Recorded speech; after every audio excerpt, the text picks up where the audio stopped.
반갑습니다. 오늘은 설교 제목이 불을 던지러 오신 예수님. 우리 성경을 읽어보게 되면 예수님께서 이 땅에 왜 오셨느냐라고 말씀하신 표현 가운데 이를테면은 나는 섬김 받으러 온 것이 아니라 섬기러 왔다라고 말씀하기도 하셨고, 혹은 또 나는 잃어버린 양을 찾아 구원하기 위해서 오셨다라고 말씀을 하셨습니다. 그런데 오늘 읽었던 이 누가복음 12장에서는 또 한 가지 주님이 이 땅에 오신 목적을 우리에게 설명하기를 이렇게 말씀하고 있습니다. 우리 49절 같이 읽겠습니다. 시작. 내가 불을 땅에 던지러 왔노니 이 불이 붙었으면 내가 무엇을 원하리요. 주님께서 불을 땅에 던지러 오셨다고 했습니다. 여러분 어떻게 불 받으셨어요?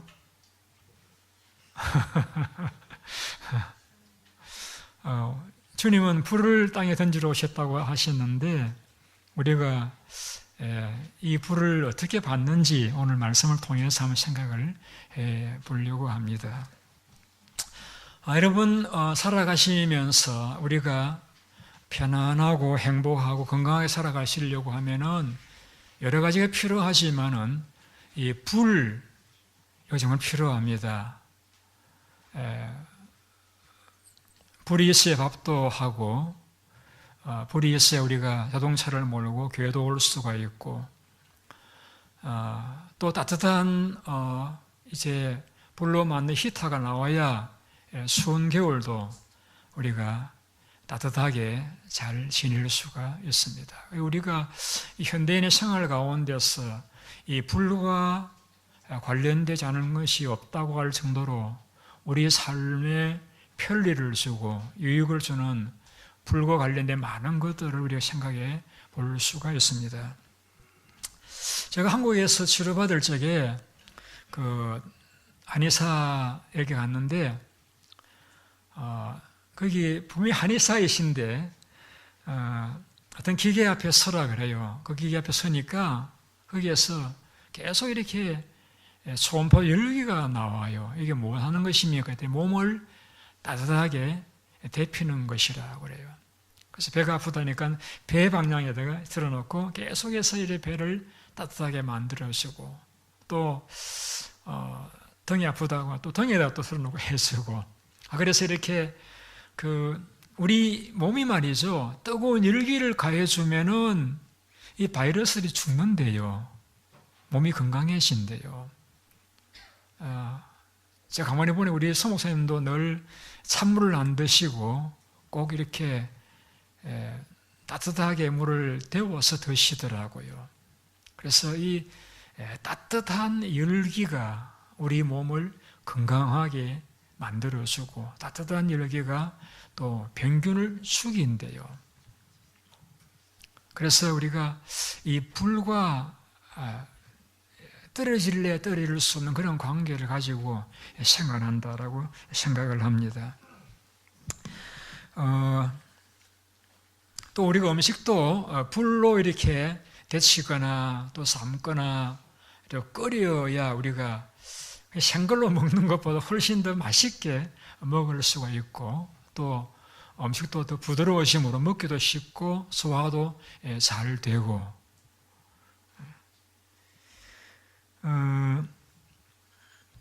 그리고 이제 우리가 이 불을 켬으로 말미암아 밝은 데서 예배도 드릴 수도 있고, 또 금요일부터는 밤에 예배를 드리게 되는데 밤에도 불을 켜니까 우리가 강서 얼굴도 잘 보고 또 성경도 잘 읽을 수가 있고, 또 불이 있으므로 밤늦은 때에도 꼭 해야 될 일은 또 할 수도 있고, 또 이제 오늘날 이 불이 무기와도 관련이 있어가지고 모든 비행기들도 이렇게 불을 뿜으면서 이제 하늘을 나르기도 하고, 또 불로 만든 폭탄들을 가지고서 또 전쟁의 승리를 가져오는 그런 무기로 사용되어지기도 합니다.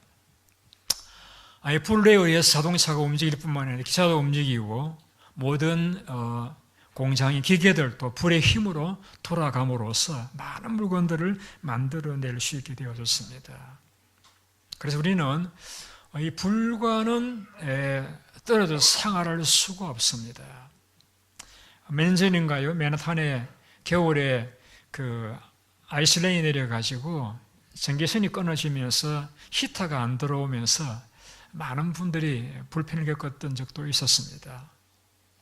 여러분, 예수님께서 내가 왜 왔느냐를 말씀하시면서 오늘 누가복음 12장에서 내가 땅에 불을 던지러 왔다라고 하는 말씀 여러분이 좀 깊이 생각하셨으면 좋겠습니다. 왜 물을 끼얹으러 왔다고 말씀하지 아니하시고 꽃을 던지러 왔다 말씀하지 아니하시고 왜 불을 땅에 던지러 왔다고 말씀하시느냐는 것이죠. 그만큼 그 불이라고 하는 것이 우리에게 많은 유익을 준다는 측면에서 이 불의 개념을 우리가 생각을 해야 됩니다. 여러분 이미 다들 알고 계신 것 같으신데 불은 성령을 상징하는 것이죠. 세례 요한이 세례를 베풀 때에 많은 사람들이 와서 야, 저분이 메시아이신가 보다라고 이렇게 기대를 가지고 있을 적에 나는 메시아가 아니다. 나는 그분의 신발끈을 묶을 자격도 없는 사람이다 라고 말씀을 하면서 나는 물로 세례를 베풀지만은 내 뒤에 오신 메시아는 불과 성령으로 세례를 베풀 것이다 라고 했습니다. 그때 세례 요한이 성령으로 세례를 베푸실 분이 오실 것이다 라고 말씀하셔도 되는데 거기에 불과 성령이라는 표현을 사용함으로써 성령의 사역은 불의 기능과 같은 사역을 하신다 하는 사실을 우리는 그분의 말을 통해서 캐치할 수가 있는 것입니다. 여러분 그 수술하는 의사들이 수술 도구들을 사용하기 전에 소독할 적에 뭘 소독하는지 아세요? 저는 수술실에 안 들어가 봐서 모르는데 어릴 적에 저희 어머니가 이 환부를 이렇게 고름을 자를 적에 칼을 어디다가 해죠? 불에 대해 가지고 그 다음에 이제 자르거나 하잖아요.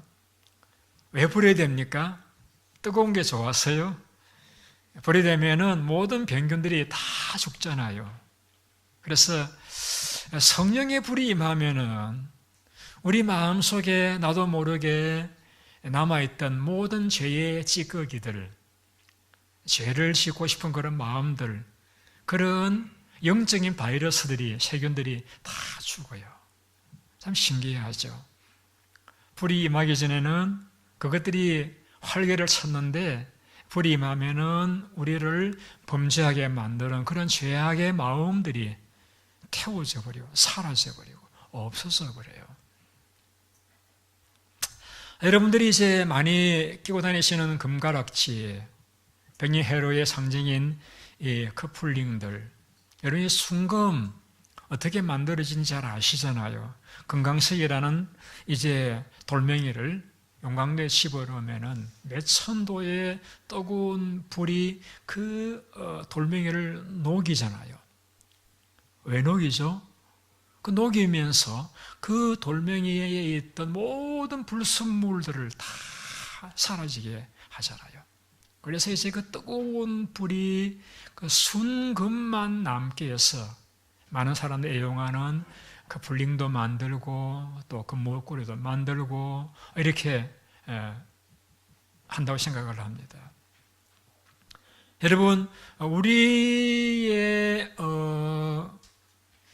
삶에서 가장 소원하는 것이 있다라고 하면은 예수님을 잘 믿는 것. 여러분 다 원하시는 부분이죠? 예. 그런데 예수님을 잘 믿고 싶은데 자꾸 우리 마음 속에 불순물들이 마귀에 의해서 또 이 하나님 안 믿는 세상의 문화의 기기들을 통해서 자꾸 우리 속에 이렇게 들어오잖아요. 그런데 그러한 불순물들을 일시에 다 사라지게 만드는 불과 같은 역할을 하신 분이 성령님이십니다. 성령께서 임하시면은 그러한 세상의 것들을 사랑하고 또 우리의 믿음을 이렇게 오염되게 만들었던 그 모든 것들을 일시에 다 사라지게 만드는 것이 성령의 사역입니다. 그래서 금강설 녹여서 불순물을 제거하고 순금을 만들기 위해서 불을 떼는 것과 같이 수술한 의사가 환자를 치료하기 전에 모든 세균을 죽이기 위해서 불에다가 그 도구들을 삶거나 또 태우는 것과 같이 우리 마음을 정결하게 만들고 우리 마음의 주를 향한 순수한 신앙을 회복시키도록 하시는 성령의 역사를 성경은 불의 역사에다가 비유해서 말씀하고 있는 것입니다. 그래서 주님께서 말씀하시기를 내가 그 목적을 위해서 이 땅에 불을 던지러 왔다 하고 말씀을 하신 것입니다. 불을 던지러 왔다. 여러분 불을 던지러 오셨는데 주님 오셨는데 여러분이 불을 받으셔야 돼요. 불을 안 받으면은 여러분만 손해예요. 주님은 우리에게 불을 주시기 위해서 십자가 위에 고난을 당하시고 고통을 겪으시면서 하나님의 우리를 복되게 하고 우리의 삶을 아름답게 만드는 성령의 불을 주실 모든 준비를 다 갖춰 놓았는데 우리의 준비가 안 되어서 그 불을 받지 못한다라고 하면은 우리는 마치 불 없는 가운데 사랑을 해야 됐던 과거의 그런 어떤 원시인들처럼 불편하고 불행하고 또 어려운 삶을 살아갈 수밖에 없을 것입니다. 다시 한번 우리 이 48구절 말씀 같이 한번 다시 한번 읽어보시도록 하겠습니다. 주님의 소원입니다. 같이요 시작. 내가 불을 땅에 던지러 왔노니 이 불이 이미 붙었으면 내가 무엇을 원하리요.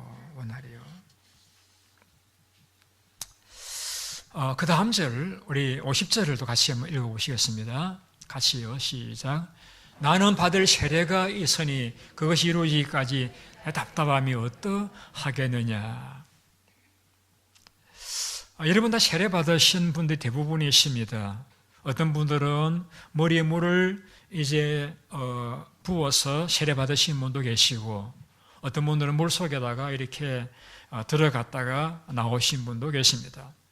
어떤 식이든 그것은 중요한 것이 아니라 하나님 앞에서 내가 과거의 죄를 좋아하는 삶을 버리고 하나님의 뜻대로 살겠다라고 하나님 앞에 원회중 앞에 서야 가는 것, 그게 중요한 것입니다.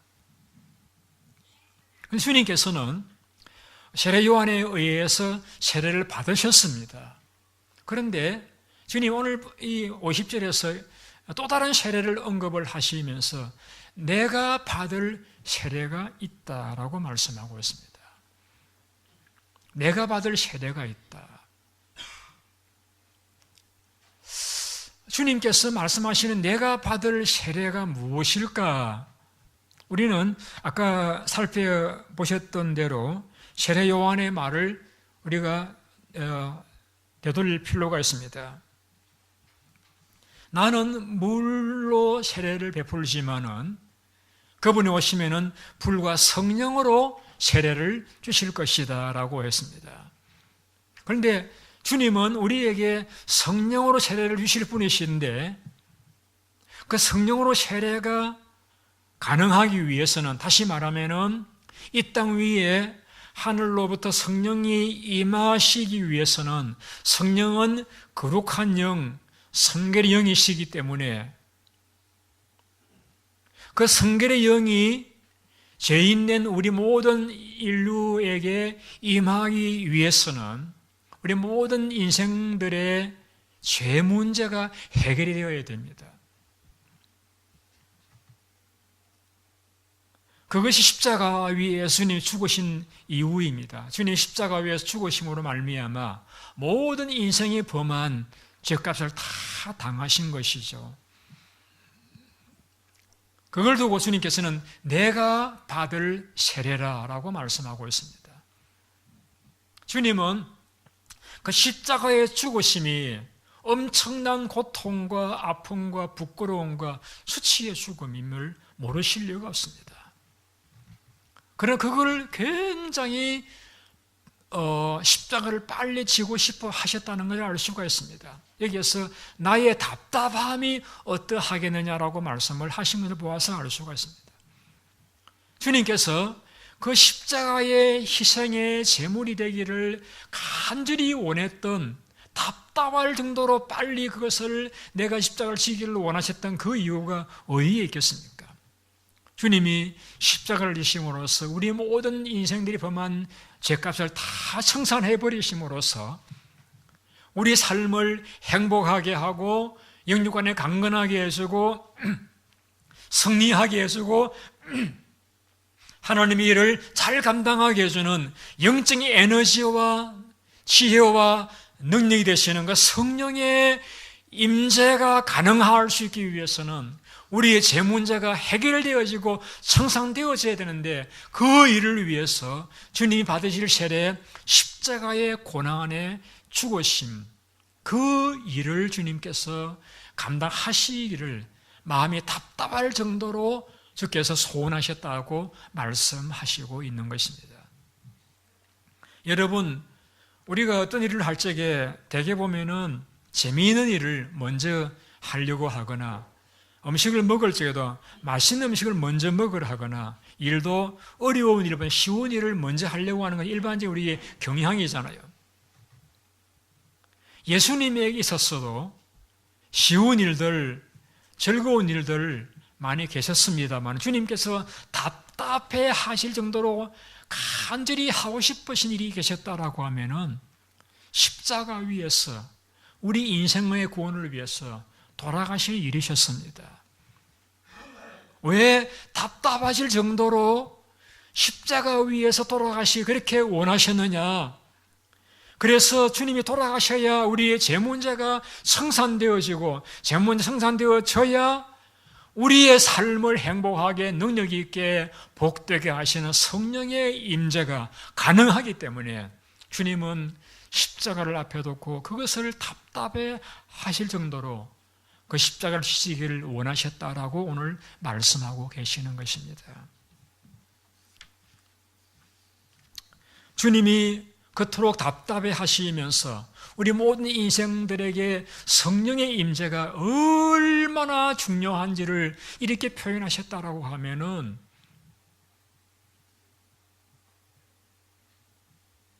우리 교우님들께서도 성령의 임재에 대해서 좀 관심을 가지셔야 돼요, 여러분. 불이 우리의 모든 생활 영역에서 편리하게, 건강하게, 또 행복하게 만들어주는 것과 같이 성령께서 우리 모든 영적인 삶을 건강하게, 행복하게, 승리하도록 도와주신다라고 하면은 주님께서 그 성령의 불을 던지려 오셨다라고 말씀하셨고 그 불이 이루어지기까지 답답해 하셨다라고 하면은 오늘 그 예수님을 믿는 저와 여러분들도 주님의 마음과 같이 우리도 성령의 임재를 답답해 할 정도로 사모하고 기다리고 기도해야 하지 않느냐는 이야기입니다. 물론 우리가 살아갈 적에 재물도 필요하고 건강도 필요하고 또 우리가 필요한 것들이 많이 있겠습니다만은 주님이 내가 이 불을 던지러 왔다고 말씀을 하셨고 그 불이 이 땅에 임하기까지 내가 너무 답답하다고 말씀하셨다라고 하면은 우리도 어떤 일들보다도 주님의 성령의 임재에 우리의 관심을 가지고 어떻게 하면 성령이 임하시는 것인지, 임하실 것인지, 어떻게 하면 임하신다 약속하셨는지 관심을 가지고 우리가 그 일에 힘쓰는 것이 복되고 지혜로운 성도님들의 삶이라고 저는 생각을 합니다.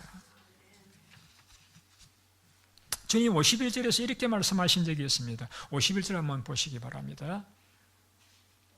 같이 읽어보죠. 내가 세상에 화평을 주려고 온 줄로 아느냐?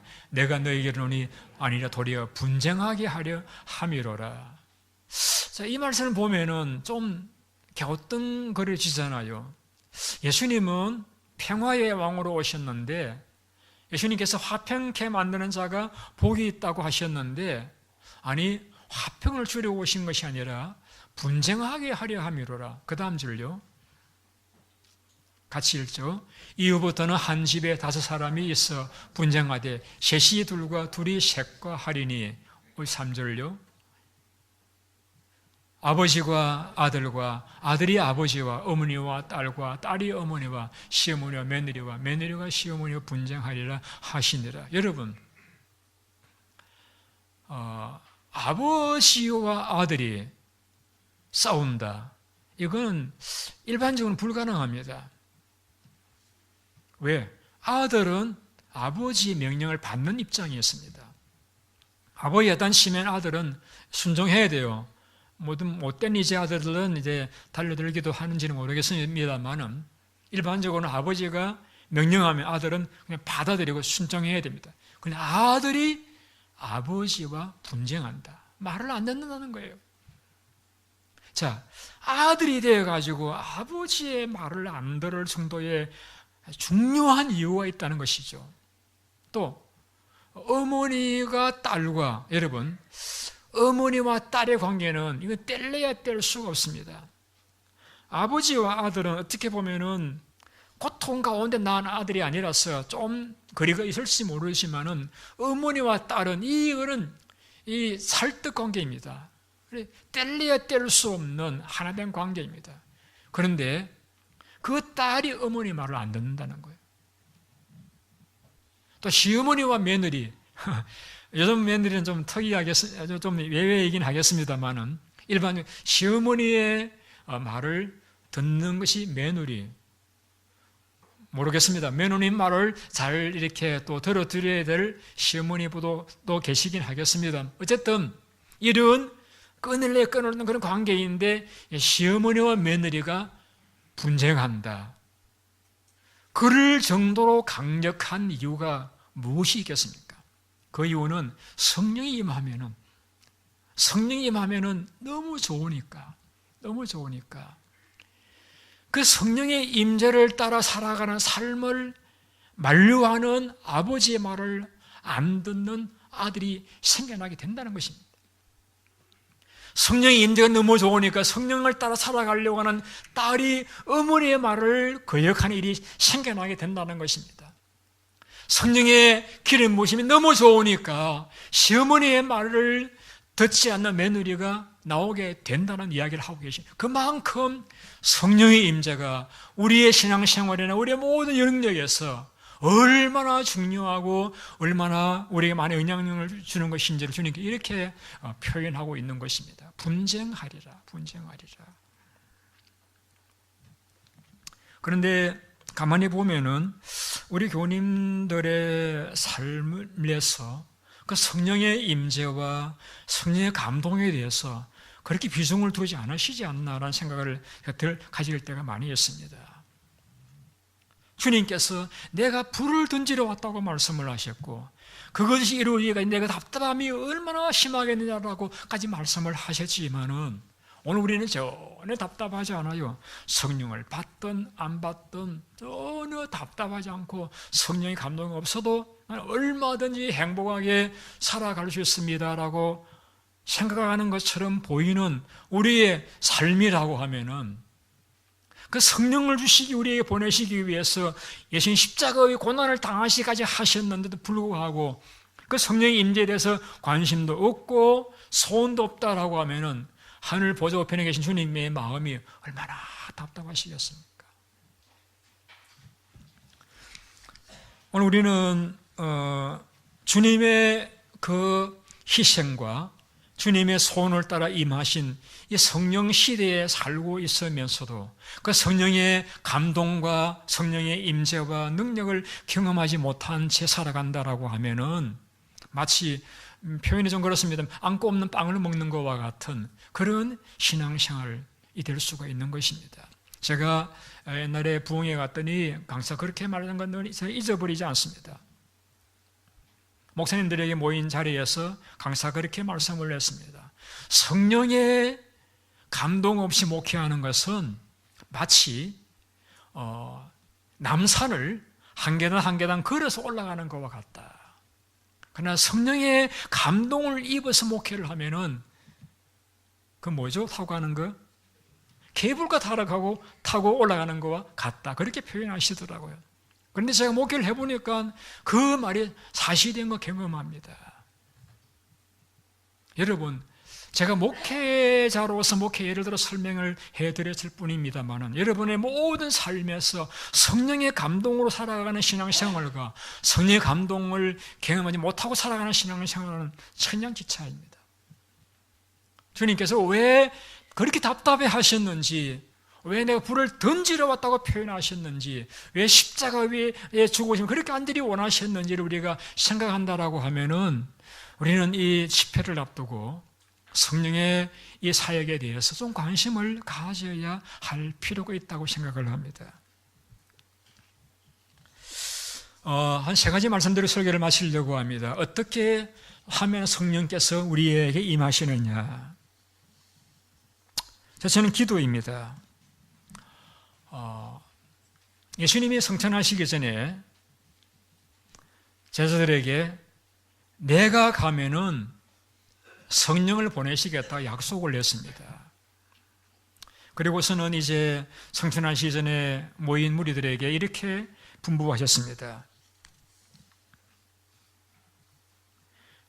예루살렘을 떠나지 말고 아버지 약속하신 것을 기다리라 라고 했습니다.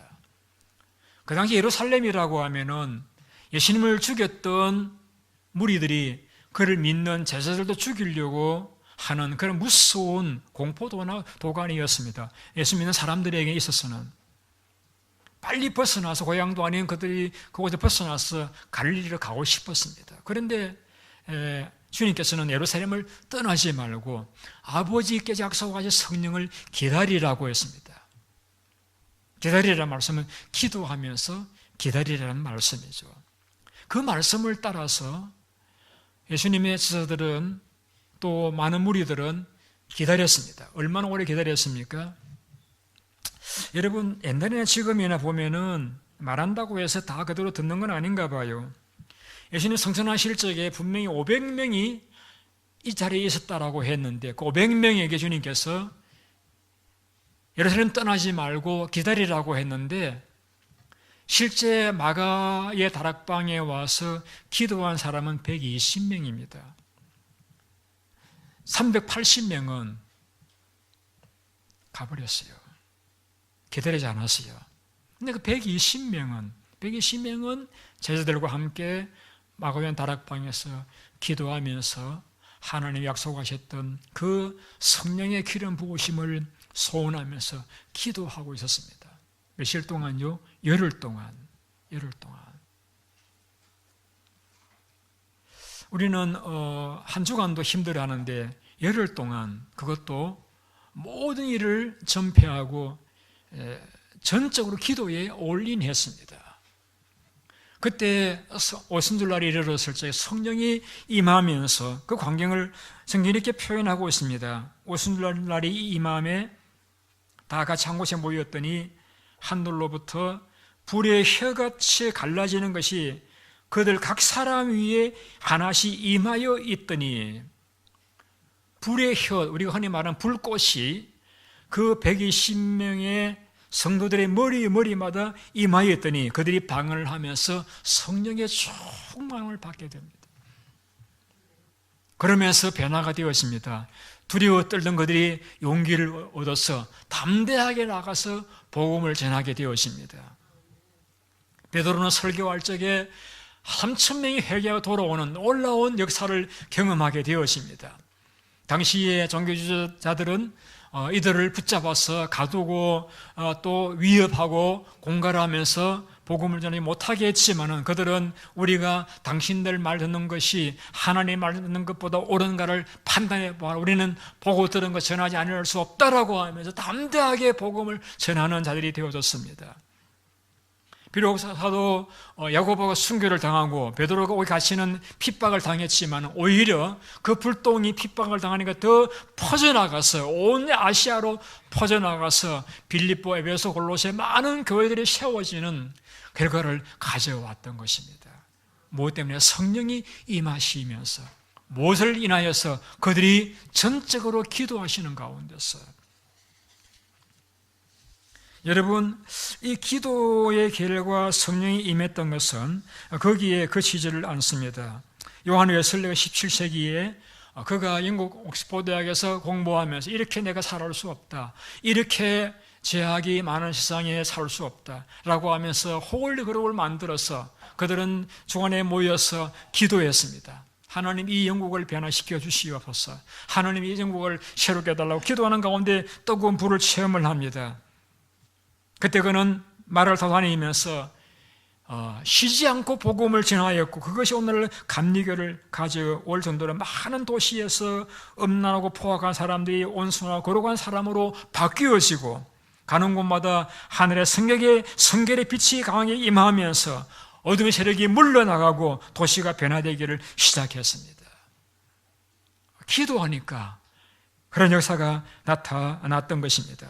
미국도 조나단 에드워드라는 사람이 하나님 앞에서 이 시대의 죄악상을 바라보면서 답답하고 안타까워서 하나님 앞에 함께 모여서 부르짖을 적에 성령이 임하면서 놀라운 성령의 역사가 나타나지 않았습니까, 여러분? 여러분, 이 토피카라는 도시를 역사를 아시는지 모르겠습니다. 토피카는 미국의 성령이 임했던 놀라운 장소입니다.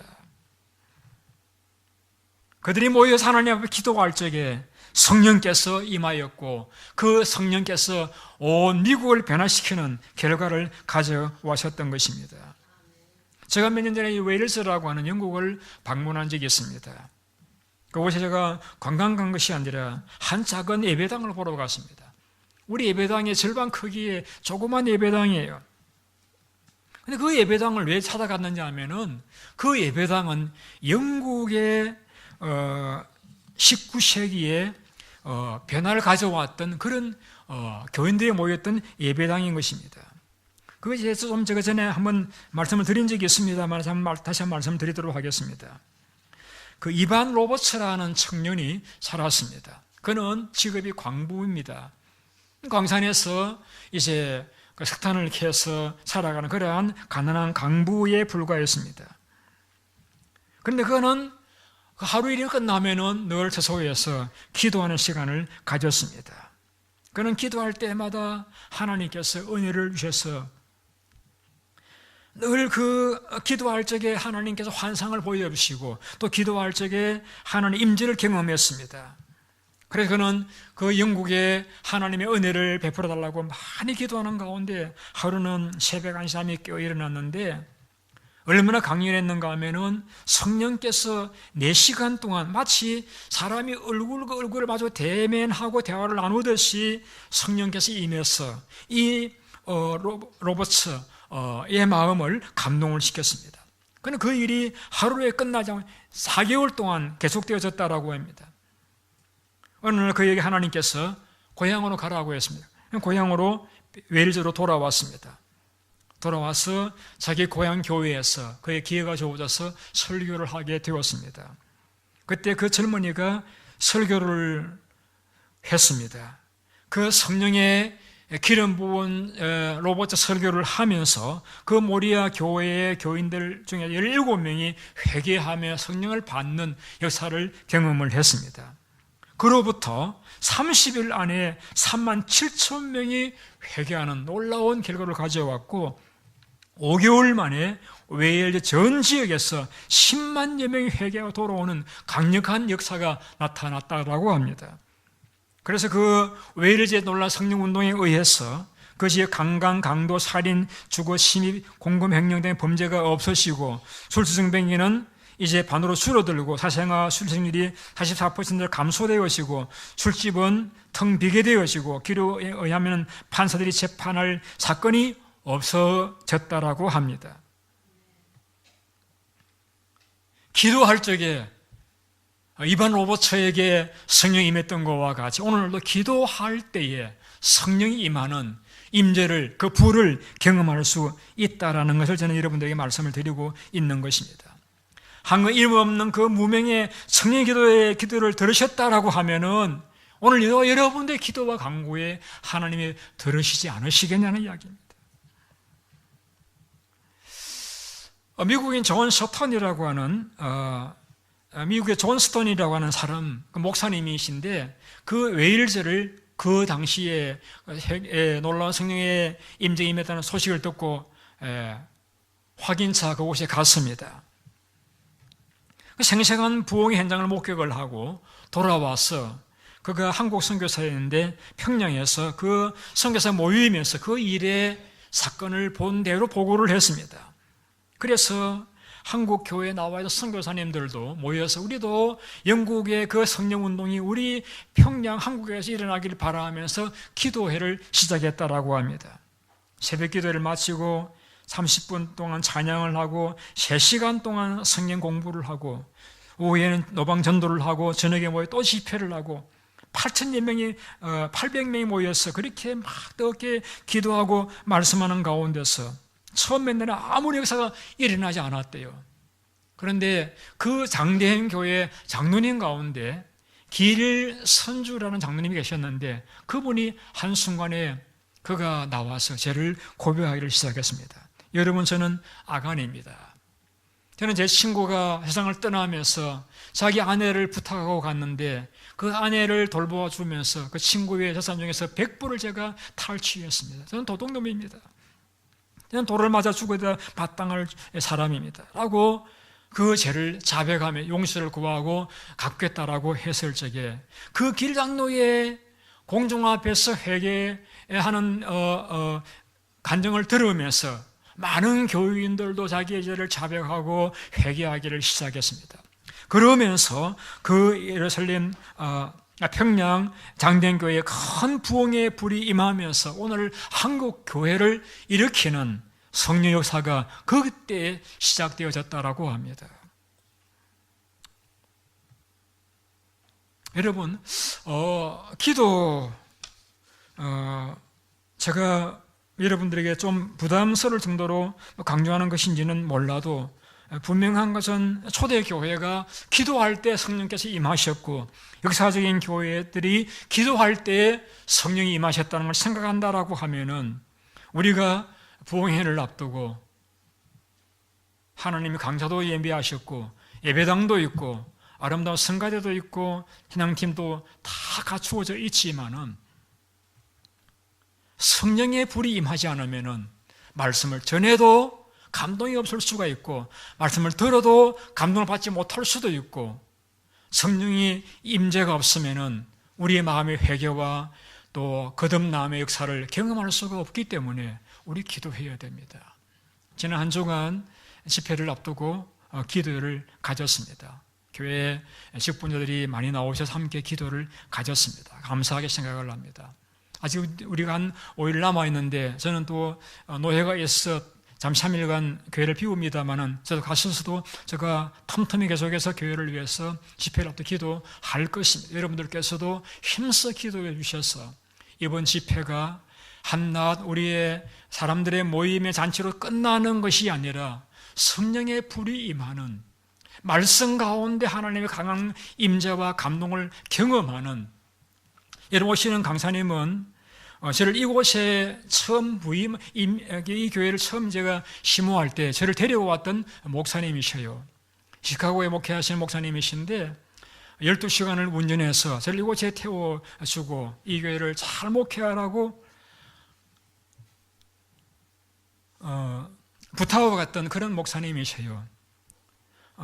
많은 지역 다니면서 많은 집회를 인도하신 분이십니다. 여러분, 많은 교회들이 집회를 요청한다라는 이야기에는 열매가 많다는 이야기예요. 우리가 아무리 좋은 강사를 모시고 또 좋은 시간을 가지고 날씨도 이제 온화한 3월달에 할지라도 4월달에 할지라도 우리의 마음이 기도로 준비되지 아니하고 성령의 감동이 없다라고 하면은 우리는 그냥 잔치에 끝날 수도 있습니다. 여러분, 이 일을 위해서 가정에서든지 교회에서든지 힘써 기도해 주셨어요. 이번 집회를 통해서 내가 불을 던지러 왔다라고 하신 그 불을 받으시는, 또 감동을 받으시는, 하나님의 여러분 각자를 향한 말씀을 받으시는 그런 복된 기회가 되실 수 있기를 예수님의 이름으로 간절히 부탁을 드립니다. 우리 기도하겠습니다.